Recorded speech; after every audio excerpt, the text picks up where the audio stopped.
자, 오늘 또 삼성전자 예. 이 얘기를 안 할 수가 없어요. 예. 오늘 사실 오를 이유가 별로 없어 보였는데 급등이 나와버렸습니다. 외국인과 기관의 매수도 장중에 그렇게 많지 않았는데 크지 않았는데도 뭐 3% 넘는 급등. 어떤 일입니까? 특별한 이유보다는 이제 외국인들이 돌아왔다.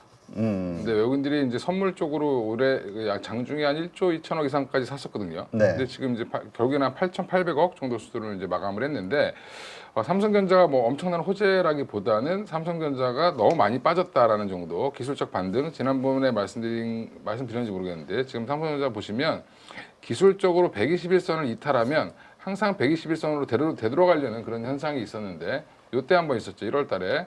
그리고 지금 3월 달에 한번 있었고 지금 이제 여기 이탈을 좀 오랫동안 했습니다. 그러다가 지금 다시 오늘 121선 터치했는데 이 위에 안착할 가능성이 여전히 높다라고 보고 있고요.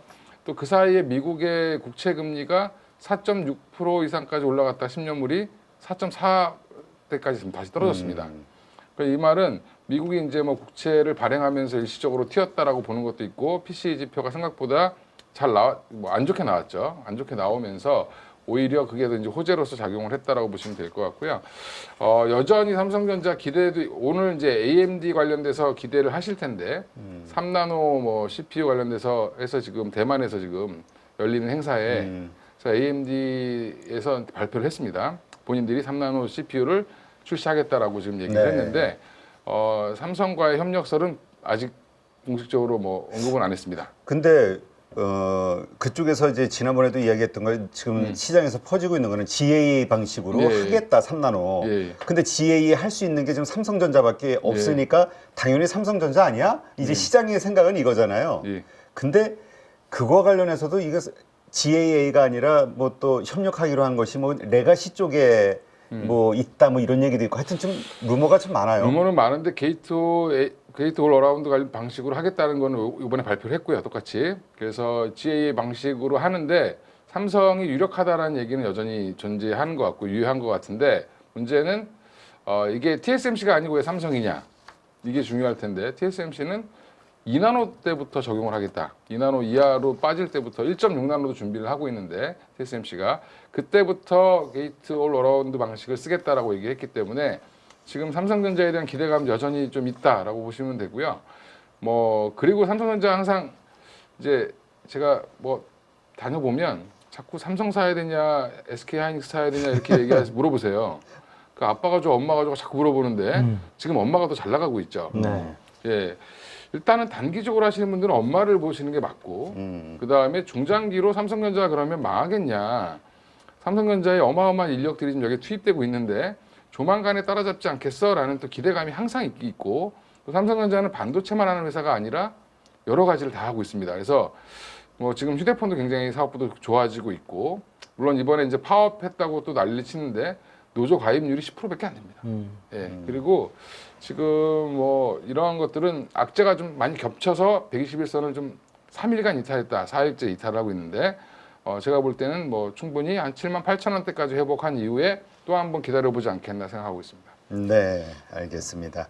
하여튼 삼성전자에 대해서 진짜 동네 바보형 취급받는 상황이 참 안타까워하는 분들이 많았어요. 이게 네, 맞습니다. 한국을 대표하는 정말 초격차 기술 기업이었는데 어쩌다 이렇게 됐나 한탄하는 분들이 많았는데 좀 그 뭐라 그럴까 이 본연의 그 실력을 좀 보여줬으면 좋겠다는 생각이 자꾸 들어요. 근데 어떻습니까? 일단 삼성전자 2분기 실적에 대한 기대감. 근데 지금 하이닉스가 훨씬 더 이익이 클 것이다라는 전망들이 많이 나오더라고요. 그 이제 HBM이 지금 현재는 거의 독점 공급을 하고 있기 때문에 그쪽에서의 마진율이 기존의 디램 엄청 판 거보다 훨씬 더 많이 나올 거다라는 기대감이 붙어 있다라고 보시면 되고요. 삼성전자는 아마 반도체가 지금 실적을 이끌어주기보다는 지금 어떻게 보면 휴대폰 사업부라든지 다른 쪽이 오히려 지금 더 좋을 것 같습니다. 그래서 2분기 실적에서도 여전히 하이닉스가 더 우위를 보일 거다 반도체 쪽에서는 뭐 그거는 뭐 어쩔 수 없는 지금 결과인 것 같습니다. 예. 지금 그렇다면 일단 삼성전자 우리가 지금 긍정적으로 생각해 볼 수 있는 요소들 뭐 워낙 악재들이야 뭐 HBM으로 대변되는 악재 뭐 이건 최대니까 그 외에 어떤 호재들 우리 찾아본다면 어떤 것들이 있을까요? 일단 여전히 이제 그 논리는 딱 그거 하나죠. 이 외국인들이 뭐 많이 팔았지만 오늘은 또 오늘은 샀습니다. 180만 주를 샀는데 삼성전자에 대한 뭐 호재 앞으로의 좋아질 거 결국에는 HBM3E를 어떻게 진입하느냐, 12단을 진입하느냐의 문제가 여전히 남아 있고요. 시장은 이제 그것만 보고 있습니다 지금. 근데 만약에 2분기 실적에서 휴대폰이라든지 쪽이 굉장히 좋아진다, 핫해진다라고 하면 지금 삼성 갤럭시 S24 관련돼서 지금 제3세계 쪽에서는 엄청나게 핫한 아이템입니다. 그러니까 우리는 지금 통번역을 외국인들 만날 일이 명동 아니면 별로 없죠. 그리고 우리가 외국인들에게 얘기할 일이 별로 없는데 생각보다 언어가 복잡한 나라들이라든지 외국인들의 왕래가 뭐 많은 국가들은 이 폰이 굉장히 핫하다고 합니다. 지금 실시간으로 번역을 해주기 때문에 없어서 못 판다라는 얘기가 지금 나오고 있고요. 아니 그러니까 저 얼마 전에 일본을 잠깐 갔는데 예. 그 가이드분이 그 얘기하시더라고요. 일본인들이 요새 외국 관광객들이 워낙 많이 오니까 예. 장사하시는 분들이 요새 너무 편하게 한다는 거야. 예. 그 휴대폰 하나 가지고 10개국어 언어를 그냥 아주 쉽게 네. 딱 갖다 대고 딱딱하면 바로바로 되고 맞습니다. 하니까 예. 너무 쉬워졌다고 장사하기가 그런 얘기를 하더래요. 그런데 최근에 뭐 GPT 4.5라고 하죠. 예, 그거 거기에서도 지금 보면 실시간 번역하는 게 나왔는데 네.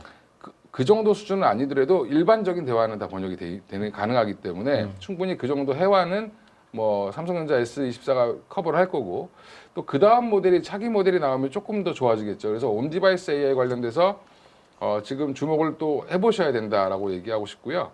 또 하나 이제 삼성전자가 지금 아까 뭐 CPU 관련돼서 AMD랑 협력을 한다 안 한다 말은 많지만 결국엔 삼성전자의 또 다른 돌파구는 파운드리입니다.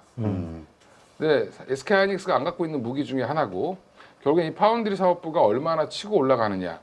물론 이제 TSMC와의 기술 격차가 굉장히 큽니다. 아직까지는. 그렇죠.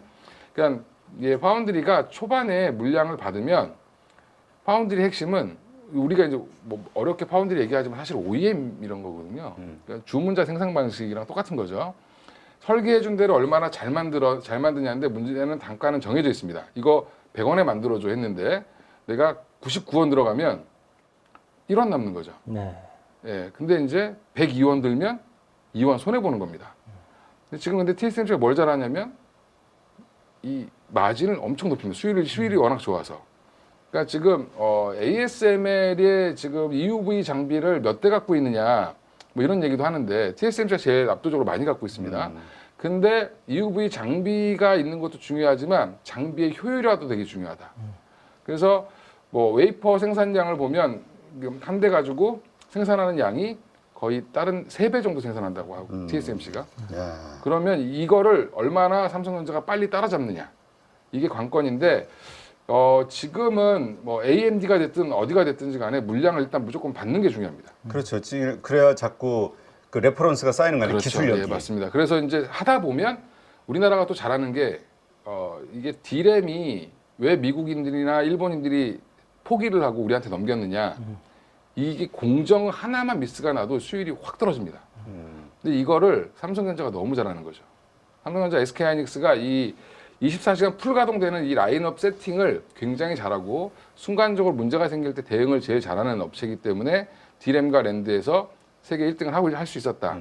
근데 그 기술력을 그대로 파운드리에다 어떻게 접목을 빨리 시키느냐가 이제 가장 핵심이다라고 보시면 되고요. 네. 앞으로 전자는 지금은 HBM에 집중하고 있지만 HBM3E에 만약에 일부 납품을 하면 그 다음부터는 파운드리를 보셔야 됩니다. 얼만큼 더 수주를 많이 받냐. 근데 지금 나오는 상황들은 녹록하진 않은 것 같아요. 원래 사실 몇 년 전에 삼성전자가 공약했던 것이 2030년까지 TSMC와 맞먹는 따라잡겠다. 어떤 비전을 제시했잖아요. 예. 근데 그 이후로 오히려 더 추락했거든. 파운드리 쪽이 점유율도 떨어지고 맞습니다. 이번에도 AMD라는 큰 어떤 거래처를 확보할 수 있는 뭐 어떤 그런 기회가 온 것 같기도 하지만 반대로 구글이 떨어져 나가 버렸잖아요. TSMC로 가버렸으니까 맞습니다. 이런 것들을 봤을 때 아직도 이거 좀 문제가 많은 거 아니냐. 삼성 파운드리 쪽이. 그렇죠. 지금은 그래서 이제 그런 얘기가 있었죠. AMD와 삼성이 거래를 했다라는 얘기도 있습니다. 왜냐하면 그게 이제 논리적으로 가능한 이유가 뭐냐면 HBM을 공급해 주는 게 AMD랑 전통적으로 거래했던 데가 삼성전자입니다. 근데 삼성전자 입장에서는 우리가 HBM 니들 거 다 만들어 줄게. 뭐 수율이 안 나오건 뭐 가격이 손해를 보건 일단 다 만들어 줄 테니까 우리한테 CPU 물량을 줘 이거라는 거죠. 그럼 CPU 물량 가져와서 우리가 손해를 보더라도 해보겠다는 겁니다. 그러니까 이게 이루어지기만 하면 그 다음 단계로 넘어가기 되게 좋다. 그래서 AMD에서 만약에 입증이 되면 다른 이제 고객사들이 더 늘어날 가능성이 높죠. 그러면 필연적으로 제가 볼 때 파운드리를 분사해야 될 가능성도 높다. 그렇죠. 예, 왜냐하면 이게 전자와 엮여 있으면 고객사가 경쟁사가 될 수도 있습니다. 그 독립법인화를 시키는 게 사실은 어떻게 보면 어쩔 수 없이 그런 과정을 갈 수도 있다라고 보고 있습니다. 아니 근데 그거는 그럴 것 같아. 내가 우리라도 그렇지 않아요? 아니 근데 분리를 해놓는다 해도 뭐 어차피 그게 삼성이라는 걸 다 알고 있는데. 그래도 딱 어떤 별도의 법인이라는 데서 오는 하나의 벽은 또 있죠. 지금은 부서니까. 근데 그게 그렇게 그러니까 TSMC는 그거잖아요. 우리는 고객과 경쟁하지 않는다. 이걸 모토로 받고 들어가기 때문에 그걸 분리한다고 해서 뭐 삼성전자가 TSMC만큼의 어떤 그 고객의 어떤 그런 경쟁자적인 위치 그런 게 딱 바뀔까 하는 생각은 해보면 또 그럴 것 같지는 않거든요. 근데 이게 뭐랑 비슷하게 생각하셔야 되냐면 예전에 애플은 무조건 LG 디스플레이 걸 썼습니다. 근데 지금 삼성 디스플레이 것도 같이 쓰고 있습니다. 그 이유는 뭐냐면 삼성이 경쟁자잖아요. 네.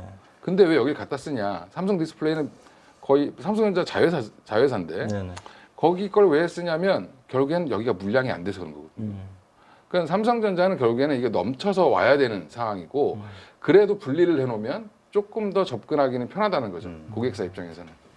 근데 그냥 그 삼성전자 대표가 돼서 생각을 해보면 그게 또 어려운 부분도 있기는 해요. 왜냐하면 자 이거야. 나는 여기서 D램 쪽에서 돈을 이만큼 벌어. 근데 여기서 돈이 확 나가. 근데 지금은 어쨌건 이쪽에서 번 돈, 그걸 가지고 이쪽에서 벌어지는 적자를 메꾸니까 내 이익률이 낮아지면서 이쪽의 적자가 하나의 낼 세금에서 까지는 것들이 있거든. 그렇죠. 근데 이걸 나눠버리면 여기는 내가 많이 벌었다고 세금 왕창 내고 이쪽은 물론 적자는 더 커지고 그럼 계속해서 증자라든가 자본을 끌어와야 되는 그 부담. 근데 그것도 막 쉬운 게 아니잖아요. 함부로 막 줄 수 없으니까 한 회사에서야 자금 이동이 그냥 부서로 가는 거니까 쉬운데 이런 부분들이 고민이 될 것 같기는 해요. 근데 이번에 삼성이 어려울 때 디스플레이에서 돈을 쏴줬습니다. 그렇죠. 예, 그런 방식으로는 가능하겠죠. 상장을 안 시키고 그냥 별도 법인으로 안에 100% 자회사로 분리를 해놔도 뭐 저는 나쁘지 않을 거라고. 근데 전에 그 삼성전자 출신 그 애널리스트 분 한 분이 그 이야기를 하시는데 가장 큰 문제는 물론 그 고객사들의 그 신뢰 확보, 이 기술 탈취되는 거 아니냐에 대한 걱정도 있지만은 이 삼성전자가 오랫동안 갑처럼 일을 해온 거라. 그렇죠. 그러니까 고객이 원하는 이 파운드리 쪽은 고객이 원하는 다양한 요구와 수요를 막 맞춰주기 위해서 서비스 마인드가 막 철저해가지고 밤새가면서 그 요구를 맞춰줄 이런 게 필요한데 딱 만두고 아니 이렇게 하면 되잖아. 너네가 받고 막 이런 어떤 갑의 이 체질이 안 굳어 바뀌는 있다고. 그게 네이버와 이번에 사태가 벌어진 이유 중에 하나라고 얘기를 그래요? 하기도 합니다. 예. 그러니까 네이버에서 아이디어를 주고 이걸 설계해서 같이 이제 맞춰가야 되는데 그 칩을 만들 때 우리는 공정이 이러니까 니들이 여기에 맞춰 이렇게 돼버린 거죠 네이버한테. 그러니까 네이버 기술자들 입장에서는 지들이 고객이 내가 고객인데. 그치. 예. 내가 고객인데. 내가 사줄 거라고 해서 같이 개발하고 있는데 왜 저러지? 이렇게 해서 지금 되게 난항을 겪고 있는 거죠. 근데 그것도 좀 힘들면 바뀌겠죠. 근데 그 힘들 정도까지 가게 되면 예. 진짜 삼성전자가 큰 타격을 받아야 된다는 거고 그렇죠. 그리고 맞습니다. 그 과정에서 주주들은 죽어나는 거지. 그러니까 이게 정신을 차려야 되는데. 제가 솔루션을 드릴게요. 네. 마누라 빼고 다 바꿔. 예, 맞습니다. 지금 이제 그래서 뭐 예전에 이제 그 지금 새로 복귀하신 사장님이 너무 나이든 올드하지 않냐라고 얘기하는데 올드한 분들은 예전에 D램이 어려울 때를 알았죠. 네. 그 어려운 분들이 가서 아마 그거를 좀 강화시키지 않을까. 지금 제 나이 또래 연구원들이나 뭐 이제 임원들이나 이런 분들은 이미 많이 좋아졌을 때 들어간 사람들이거든요. 그렇죠. 아 그렇죠. 그보다 예. 더 한 세대 위에 한 세대 분들은 위가 이제 그런 처음 시장 개척하고 막 커질 때 경쟁할 때 들어갔던 분들이 좀 그런 역할을 좀 해주셔야 될 것 같습니다. 네. 그러려면은 이 내부에서 진짜 그 군대식 그 조직 문화 이런 것들이 많이 예전에 그 1%의 인재를 1%? 0.1%의 인재인가요? 뭐 그 해야 된다고 그랬었잖아요. 이건희 네, 맞습니다. 회장님. 천재가 이제 10만 명을 10만 명 먹여 먹여 살린다. 근데 그렇게 해서 데려온 사람들이 몇 년 못 버티고 다 빠져나갔잖아. 예. 결국은 이 그 군대식 이 서열 문화, 획일화된 문화 네. 이런 거 텃세 많이 부렸겠지. 뭐. 그거를 좀 없앤다고 지금 막 뭐 부장 뭐 이런 명칭도 없지 않습니까? 네, 거기는 네. 선임연구원 뭐 이런 식으로 바뀌어 있음에도 아직 안 여전히 되지. 좀 있는 것 같습니다. 네. 코리아입니다. 예. 네, 네. 쉽게 안 바뀌겠죠. 자, 지금 이번에 대만에서 있는 네. 그 컴퓨텍스인가요? 예. 네, 그 컨퍼런스인가요? 거기에서 지금 이제 젠슨 황? 예. 네, 컴퓨텍스 2024. 예, 예. 뭔가 발표했다고 하는데 이게 뭡니까? 이게 그래서 앞으로 삼성전자와 SK 하이닉스, HBM 코어와도 연결이 된다 이런 얘기가 있던데요. 그러니까 대만에서 이제 매해 열리는 이제 이 IT 관련된 주요 행사인데 거기 아까 제가 말씀드린 AMD도 와서 얘기를 했습니다. 근데 보면 왜 대만에서 이런 게 열리는데 화제가 되냐면 젠슨 황도 대만 사람이죠. 네. 대만에서 태어났다가 미국으로 넘어간 뭐 이제 이민자 출신이고 근데 대만어를 잘 못한다고. 뭐 어릴 때 너무 예. 그리고 또 하나 이제 AMD도 마찬가지로 대만 출신 분이 만든 겁니다. 아, 네. 예, 그러니까 이게 재밌는 게 이 반도체 시장은 아시아 사람들이 다 아, 맞네요. 인텔을 제외하고는 아시아 사람들이 다 하고 있다. 갑자기 대단한 것 같아. AMD 그 예. 누나 이름이 생각이 안 나네. 아, CEO 누나. 수지 뭐 하여튼 아, 갑자기 생각이 안 나네요. 그분도 예, 대만계. 네, 예. 그렇죠. 그러니까 지금 그러다 보니까 이쪽에 대만에서 열리는 행사, 모국에서 열리는 행사죠. 근데 또 TSMC가 마침 또 다 만들어주고 있습니다. 근데 이게 TSMC 자체가 국가에서 정략적으로 키우기 위해서 미국에 있는 기술자들을 데리고 와서 만든 회사잖아요. 네네. 그러니까 그걸 지금 그래서 삼성전자가 안 하는 어떻게 보면 파운드리로 선회를 해서 지금 잘 크고 있는 회사인데 거기 대만의 그런 타이페이 국립대학에서 이걸 열었는데 거기 기조연설할 때 대만 학생들은 기회가 항상 그쪽에 있다라고 보겠죠. 그러니까 지금 뭐 열렬하게 환영을 했는데 젠슨왕이 얘기한 게 뭐냐면 앞으로의 로드맵을 얘기했습니다. 근데 로드맵이 루빈이라는 걸 지금 얘기하면서 난리가 난 거죠. 근데 지금 블랙엘 발표한 지 지금 얼마 안 됐습니다. 네.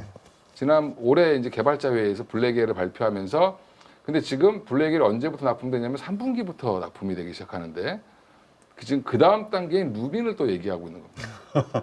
진짜 앞서가네. 예.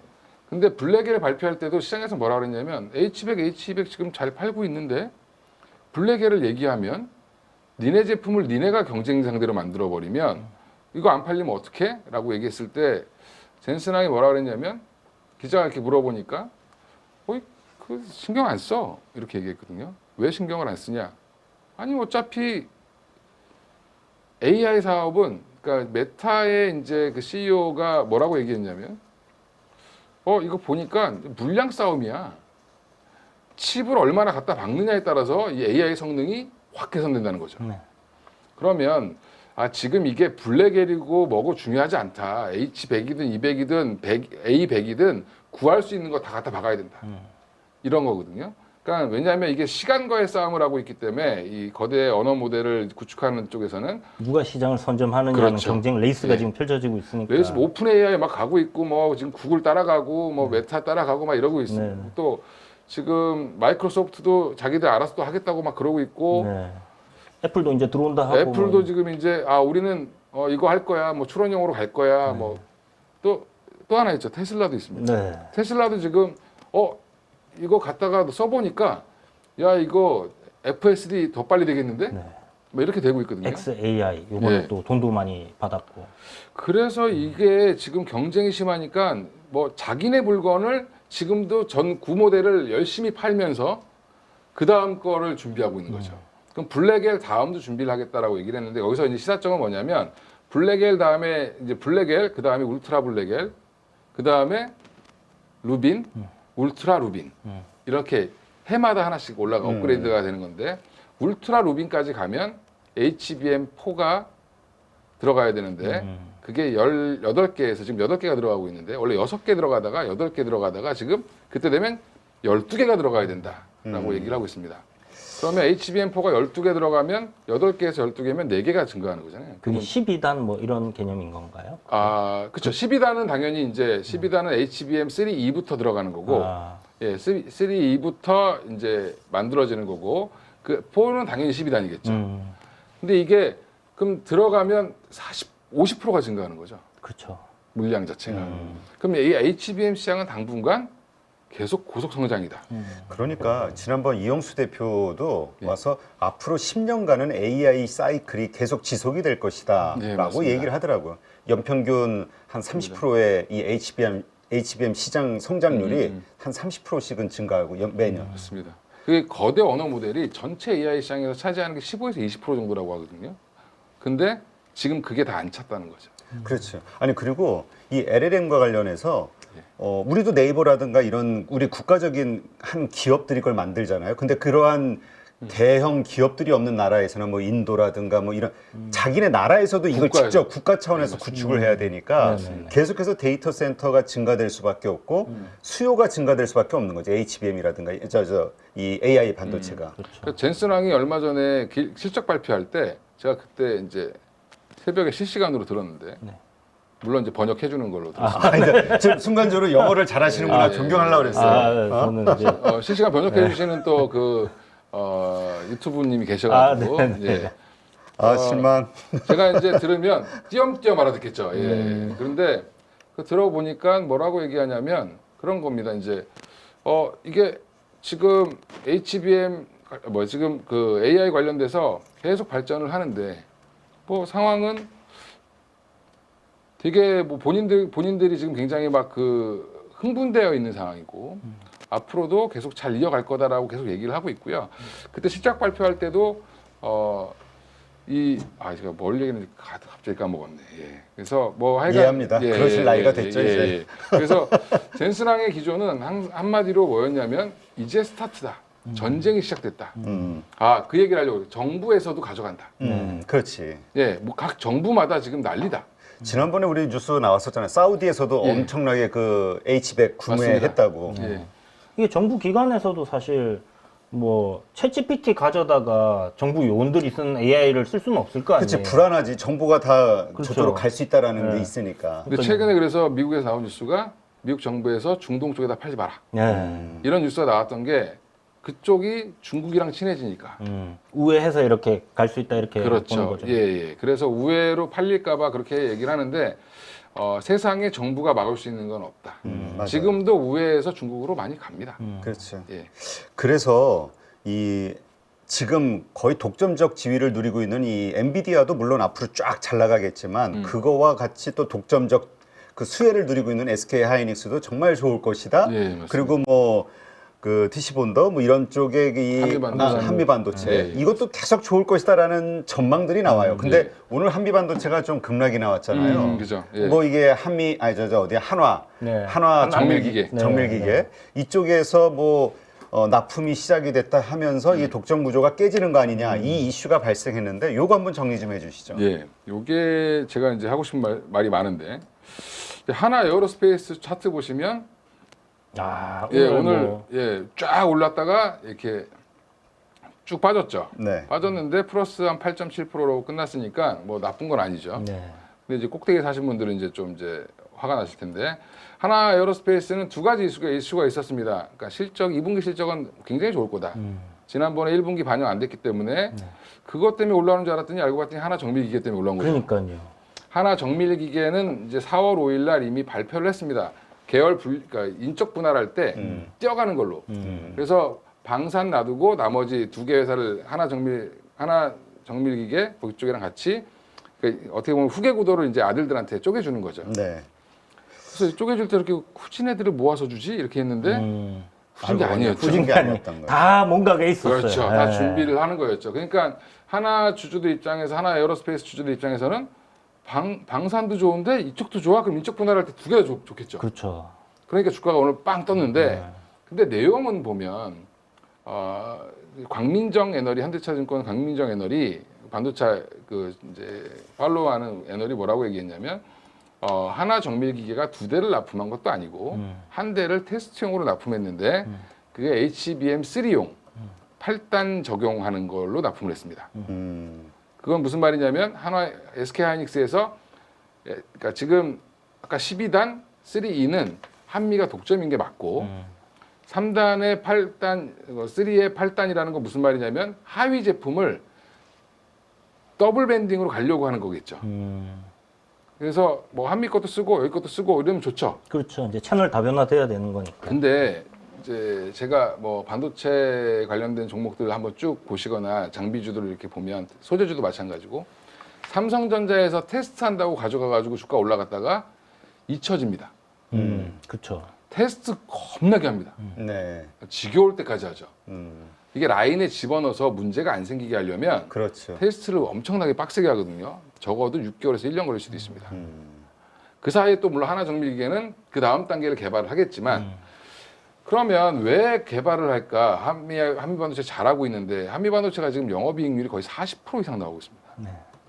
그러면 다른 데 장비 업체들은 이게 눈독이 들까요? 안 들까요? 그렇죠. 이제 저거 맛있는 거 저거 나도 먹으러 가야 되는데 그렇죠. 다들 그렇게 경쟁자는 당연히 생기는 거고요. 그러니까 제가 그래서 뭐에 비유했냐면 다른 방송국에 나가서 그걸 물어보길래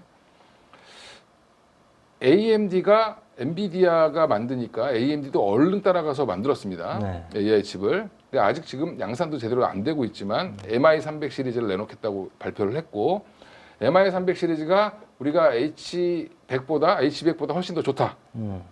뭐 H100보다 좋다 이렇게 그 당시에 얘기했는데 바로 H200 나왔죠. 네. 예, 그리고 블랙엘 나왔죠. 네. 근데 지금 MI300 얼마나 팔리는지 뭐 아직 양산도 제대로 안 되고 있으니까 만약 양산이 된다 하더라도 그게 과연 많이 팔릴까? 의문이 좀 들고 있는 거죠. 이거랑 똑같다. 선점 효과라는 게 엄청나게 무섭고 그 다음에 검증된 장비 지금 삼성전자 같이 엄청난 파워를 갖고 있는 회사도 TSMC가 지금 자꾸 거절하는 거거든요. 네. 야, 니네 거 써보니까 이게 조립하기 힘들어. TSMC가 GPU도 만드는데 마지막 패키징도 하거든요. 그러면 패키징 해보니까 야, 니네 건 우리랑 호환이 안 되네. 야, 이거 좀 맞추기가 어려워. 그래서 자꾸 바꿔 넣는 거거든요. 그럴 수밖에 없지 않을까. 이거 된다 하면 예. 혹시나 또 삼성에서 패키징까지 나중에 싹 이렇게. 뭐 그럴 수도 있죠. 네. 그거를 견제하는 걸 수도 있는데 여러 가지 면으로 봤을 때 한미 반도체의 오늘 하락은 과도했다. 근데 또 장중에 아니 저 장 마감 후에 나온 그 공시를 보니까 곽돈신 부회장이 급락하니까 30억을 추가로 자사주 매입했다고. 예, 맞습니다. 이게 자신감이거든. 예. 경영진에. 그러면 이것도 불안해하던 개인 투자자들은 또 이게 심리가 안정이 되면서 다시 한번 보면서 내일 또 어떤 흐름이 나올지 또 이거 알 수 없는 거예요. 이 경영자가 중요해. 오늘 장중에 보니까 유가, 가스, 뭐 유전 여기로 돈이 쫙 몰려가고 있는 상태에서 한미반도체하고 하나 에어로스페이스가 치고받고 싸우고 있더라고. 시속 게임이 여기가 올라가면 여기가 빠지고 여기가 반등 나오면 여기가 빠지고 이러면서 엄청나게 또 시속 게임이 나오더라고요. 근데 제가 왜 곽돈신 회장이 이걸 샀냐? 그 양반이 작년 9월부터 계속 샀습니다. 네. 그러게 지금 이 1년 동안 한 340억 매입했다고. 예. 아 처음 살 때 알아봤어야 됐는데. 불타기를 계속했습니다. 네. 아, 얘 진짜 불타기에 이런 게 불타기다. 네. 예. 근데 요거에 지금 보시면 오늘 공시가 나온 게 6월 5일날 국내 주요 기관 투자자랑 지금 뭐 AI 반도체 코퍼레이트 대회에 참가한다라고 얘기를 했습니다. 현대차증권에서는 이제 요즘에 이런 거 많이 하죠. 증권사들이 개최해가지고 IR 많이 하는데 요때 내용이 뭐냐? 주요 내용 이게 중요한데 HBM 시장 확장과 추가 고객사 확보. 지금 고객이 어디 있죠? 지금 이제 SK 하이닉스, SK 하이닉스, 삼성전자 들어가나요? 그다음에 마이크론이 네. 테크놀로지죠. 마이크론 있지. 추가 고객사 확보는 도대체 어디냐? 인텔? 삼성이냐? SMIC? 중국은 설마 아니겠지. 삼성이냐 아니냐 이거겠죠. 네네. 그리고 또 그 다음 거 해외 고객사의 HBM 캐파 증설에 따른 로드맵. 해외 고객사 어디 있죠 지금? 지금 TSMC 일본에 증설한 거긴가요? 해외 고객사는 마이크론입니다. 아 그렇게 되나요? 예, 마이크론의 캐파 증설에 따른 로드맵. 마이크론의 추가 계약이 나올 거에 대해서 얘기를 하겠다. 근데 아직 마이크론 HBM이 이렇게 예. 안 돼 있지 않습니까? 지금 만들고 있습니다 열심히. 아, 예, 근데 생산량, 그러니까 캐파가 좀 적어서 그러니까 마이크론이 캐파가 제일 적습니다. 한 10%도 안 됩니다. 그러니까 이제 그거를 키우겠죠. 마이크론도 이제 HBM이 먹거리인데 이걸 안 들어올 이유가 없어. 그렇죠. 아, 맛있는 건데. 그러면 지금 이게 삼성전자와 마이크론의 추가 계약에 대한 얘기를 하겠다라는 거거든요. 그러니까 이것만 보면 한미반도체 갖고 계신 분들 쫄 필요가 없다. 쫄지 말자 한미반도체. 네, 맞습니다. 그래서 결론적으로 오늘 외국인들이랑 기관을 왜 팔았냐 그러면 안 좋은 얘기 나왔으니까 일단 팔아야 되죠. 근데 이게 언제부터 나왔던 얘기냐면 4월 5일 날 하나정밀기계 그 하나 분리한다. 인적 분할할 때부터 하나정밀기계 뭐 하는 회사야? 우리 여기 HBM 관련된 패키징 관련된 거 개발하고 있어. 이렇게 얘기했었습니다. 그때부터 이미 한두 달 전부터 증권가에서 돌았습니다. 아, 경쟁사가 생길 거다 조만간에. 근데 주가는 그걸 밟고 올라갔었죠. 예, 오늘 근데 그 이슈가 터지니까 일단 팔고 다시 사겠죠. 그래서 지금 한미반도체 걱정하시는 분들이 많은데 물론 이제 이게 한번 경쟁자가 생긴다고 하니까 단가가 내려가지 않냐? 단가는 내려갈 수 있습니다. 물론 HBM3E에 한해서. 네. 근데 그게 오래 걸릴 거고요. 또 하나 단가가 떨어진다 하더라도 고객사가 추가로 더 늘거나 또 캐파 증설에 따라서 물량이 많이 들어가면 영업이익률이 떨어져도 큐가 늘어나면 충분히 밸류에이션을 뭐 지킬 수 있겠죠. 그 이상도 갈 수 있다라고 보고 있습니다. 네.